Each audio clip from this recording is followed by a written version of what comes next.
ગીરગઢડાના વાવાઝોડાની હવા કાઢતી ગીર સોમનાથ પોલીસ ગીરગઢડામાં બે કોમ વચ્ચે વેશમ ફેલાવી અને સોશિયલ મીડિયા પર બફાટ કરનાર દિલીપ બારૈયા ઉર્ફે વાવાઝોડું ઉપર પોલીસ ફરિયાદ. ગીરગઢડાના પીઆઈ વાઘેલા દ્વારા અસરકારક કામગીરી કરી પોલીસ પ્રજાનો મિત્ર છે તે સાબિત કરી બતાવ્યું છે. મુસ્લિમ સમાજની લાગણી દુભાવનાર વાવાઝોડાની હવા કાઢતા ગીરગઢડાના પીઆઈ વાઘેલા ગીરગઢડાના વેળાકોટના સાયકો યુવાન ફેમસ થવાની ઘેલછામાં મુસ્લિમ સમાજ વિરુદ્ધ એલફેલ બોલવાનું ભારે પડ્યું હતું. ગીરગઢડાના જાબાઝ પીઆઈ દ્વારા ગણતરીની મિનિટોમાં વાવાઝોડાની ધરપકડ કરી છે. ગીરગઢડાના મુસ્લિમ સમાજ દ્વારા એક માંગ કરી છે કે મુસ્લિમ સમાજની માફી માંગી અને તેમની આઈડી ઉપર વિડીયો મૂકવાની કરી માંગ હતી. ગીરગઢડાના સમસ્ત મુસ્લિમ સમાજમાં ભારે રોષ ફેલાયો છે. તાત્કાલિક પોલીસે ફરિયાદ નોંધી છે. અગાઉ પણ આ યુવાન દ્વારા ગૃહમંત્રી હર્ષ સંઘવી અને મુખ્યમંત્રી ભૂપેન્દ્ર પટેલ તેમજ ડીજી વિકાસ સાહેબ વિરુદ્ધ પણ અપશબ્દ બોલવાના વિડીયો વાયરલ કર્યા હતા.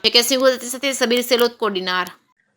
હા કે બાપુ આજે છે ને આજે કદાચ હું મોદીની જગ્યાએ હોત ને તો આખું બાંગ્લાદેશ છે ને લંકાની જેમ ભડકે બળતું હોત. કેમ કે બાપુ આ બાંગ્લાદેશના બાંડિયા છે ને આપણે હિન્દુ ભાઈને વાક વગરનો જીવ તો હળગાવી દીધો.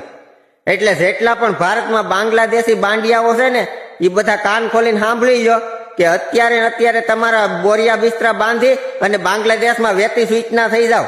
ભારતમાં તમારી કાંઈ જરૂર નથી. અને બાંગ્લાદેશમાં જઈ અને તમારા રાષ્ટ્રપતિ અને તમારા પ્રધાનમંત્રીને કહી દેજો કે ભારતમાંથી વાવાઝોડું બેલું અને તમારો આખો બાંડિયા ધર્મ છે ને મારા આ બરોબર. વાવાઝોડું બોલે બાંડિયા